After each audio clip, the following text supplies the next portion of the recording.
Hi நண்பர்களே, போன episode வந்து 4வது எபிசோடு. அந்த எபிசோடில் வந்து அசோகர் வந்து குளத்துல இருந்து வாழை எடுத்துகிட்டு வரதை வந்து பார்த்தோம்.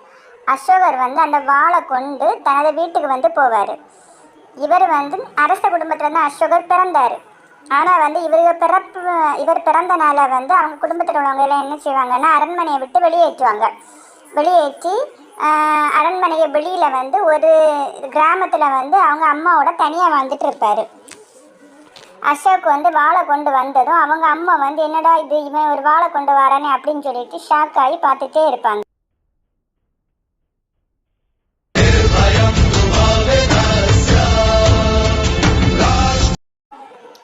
அசோக் அம்மா வந்து அவங்ககிட்ட கேட்பாங்க, இது என்னது, இது யார் கொடுத்தாங்க உனக்கு அப்படின்னு சொல்லிட்டு கேட்பாங்க.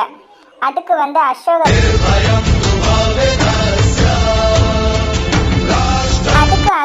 சொல்லுவார், இது வந்து அரசர் சந்திரகுப்த மௌரியர் வந்து தந்த வாழ், அவருக்கு வாழ், அவர் வந்து குளத்தில் தூக்கி எறிஞ்சார், இப்படி சொல்லி தூக்கி எறிஞ்சார் அப்படின்னு சொல்லிட்டு எல்லா ஃப்ளாஷ்பேக் ஸ்டோரியை வந்து சொல்லுவார். இது என்னுடைய வாழ் தான், இது வந்து எனக்கு தான் சொந்தம், நான் வந்து இந்த உலகத்தை வந்து ஆள போகிறேன் அப்படின்னு சொல்லிட்டு சொல்லுவார். அவங்க அம்மா சொல்லுவாங்க, அரசனுக்கு வந்து வாழ் தேவையில்லை, அன்பு மட்டும் போதும்னு சொல்லுவாங்க. அதுக்கு அசோகர் சொல்லுவார், அன்புன்னு சொல்லியது வேஸ்ட்டு, அது வந்து ஒரு மனிதனை வந்து பலவீனம் ஆக்கிரும், அந்த அன்பு தேவையே கிடையாது அப்படின்னு சொல்லிட்டு சொல்லுவார்.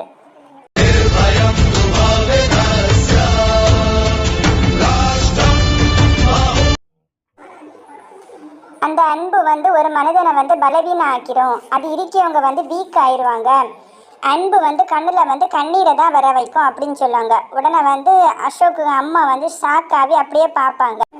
அசோக்கு அம்மா சொல்லுவாங்க, நீ தப்பாக புரிஞ்சிட்டு இருக்கிய, இது வந்து உண்மை இல்லை அப்படின்னு சொல்லிட்டு அவருக்கு வந்து புரிய வைக்க பார்ப்பாங்க. ஆனால் அசோக் வந்து அதனை ஏற்றுக்கவே மாட்டார். ஹாய் நண்பர்களே, போன எபிசோடு அதுக்கு முந்தின எபிசோடெல்லாம் லிங்க் எல்லாம் இதில் டிஸ்கிரிப்ஷனில் கொடுத்துருக்கீங்க, பார்க்காதவங்க பார்த்துருங்க. இந்த வீடியோஸை லைக் அண்ட் சப்ஸ்கிரைப் பண்ணி ஷேர் பண்ணுங்கள்.